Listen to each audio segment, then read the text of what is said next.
Today, I like to talk about the important aspect in a business feasibility study, market and marketing. These are key factors that help us decide whether a business is worth starting and how to promote it effectively. Pertama, apa sih studi kelayakan bisnis itu? Sebelum menjalankan sebuah usaha, penting bagi kita untuk memastikan bahwa ide bisnis tersebut memiliki peluang untuk sukses. Studi ini mencakup analisis menyeluruh terhadap berbagai aspek penting, seperti yang pertama aspek pasar, yang kedua aspek pemasaran, yang ketiga aspek keuangan, keempat aspek teknis atau operasional, dan terakhir aspek hukum. Dengan studi ini, kita bisa mengetahui apakah ide bisnis kita layak dijalankan dari segi permintaan, keuntungan, dan kesiapan operasional. Selanjutnya kita akan membahas apa itu aspek pasar. Aspek pasar berfokus pada siapa pelanggan potensial kita dan seberapa besar peluang pasar untuk produk atau jasa yang kita tawarkan. Pertanyaan penting dalam aspek pasar seperti siapa target pasar kita, apakah ada kebutuhan atau permintaan dari mereka, atau bagaimana karakteristik mereka seperti usia, pendapatan, kebiasaan, atau gaya hidup. Yang terakhir seperti apakah pasar masih terbuka lebar atau sudah jenuh. Dengan menjawab pertanyaan ini, kita bisa mengukur potensi keberhasilan dari sisi permintaan. Selanjutnya, kita akan membahas contoh riset pasar. Bayangkan kita ingin membuka bisnis minuman boba. Yang pertama yang kita lakukan itu, kita perlu tahu siapa yang menyukai minuman ini, seperti remaja, mahasiswa, dan pekerja muda. Yang kedua, kita melakukan survei minuman favorit mereka, berapa uang yang bisa mereka keluarkan untuk minuman kita, dan berapa sering sih mereka untuk kembali membeli. Selanjutnya, kita analisis pesaing kita. Seperti sudah berapa banyak toko boba di sekitar lokasi yang kita incar, dan apakah mereka ramai? Selanjutnya, kita bisa melakukan pengamatan langsung di lokasi strategis seperti dekat kampus ataupun mall. Riset ini membantu kita mengambil keputusan berbasis data dan bukan asumsi. Selanjutnya, kita akan membahas apa itu aspek pemasaran. Setelah tahu bahwa pasar kita ada, kita harus tahu bagaimana cara menjangkau dan melayani mereka. Inilah fungsi dari aspek pemasaran. Sebelum itu, pemasaran adalah strategi untuk memperkenalkan, menawarkan, dan menjual produk kita kepada konsumen. Dan kita harus mengenal konsep 4P dalam pemasaran. Yang pertama itu produk, apa yang kita jual dan apa keunikan produknya. Yang kedua price, berapa harga yang kita tawarkan, apakah sesuai dengan daya beli target. Yang ketiga, place, yaitu tempat atau di mana produk tersedia. Apakah lokasi atau saluran distribusinya tepat. Dan yang terakhir, yang keempat, ada promotion. Bagaimana cara kita mempromosikan produk tersebut. Selanjutnya kita akan membahas strategi pemasaran yang efektif. Strategi pemasaran bisa sangat kreatif dan variatif. Misalnya, kita menggunakan media sosial seperti Instagram, TikTok untuk membangun brand awareness. Selanjutnya, berikan diskon di awal pembukaan atau saat ulang tahun pelanggan.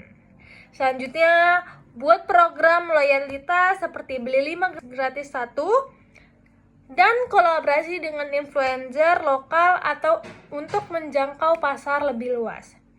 Kunci keberhasilan pemasaran adalah memahami perilaku dan kebutuhan konsumen, serta menyampaikan pesan yang tepat di saluran yang tepat. Selanjutnya, kita akan membahas alat analisis pasar dan pemasaran untuk mendalami pasar dan strategi pemasaran. Kita bisa menggunakan yang pertama survei atau kuesioner, seperti mengumpulkan opini konsumen secara langsung. Yang kedua, observasi lapangan, seperti mengamati aktivitas pasar dan pesaing. Yang ketiga, analisis SWOT, seperti mengetahui kekuatan, kelemahan, peluang dan ancaman bisnis.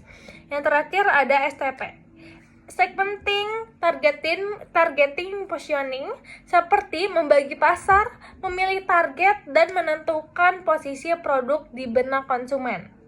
Analisis ini membantu kita lebih percaya diri dalam menyusun rencana pemasaran. Selanjutnya kita akan membahas kenapa dua aspek ini sangat penting. Banyak bisnis gagal bukan karena produknya jelek, tapi karena yang pertama tidak adanya pasar yang jelas.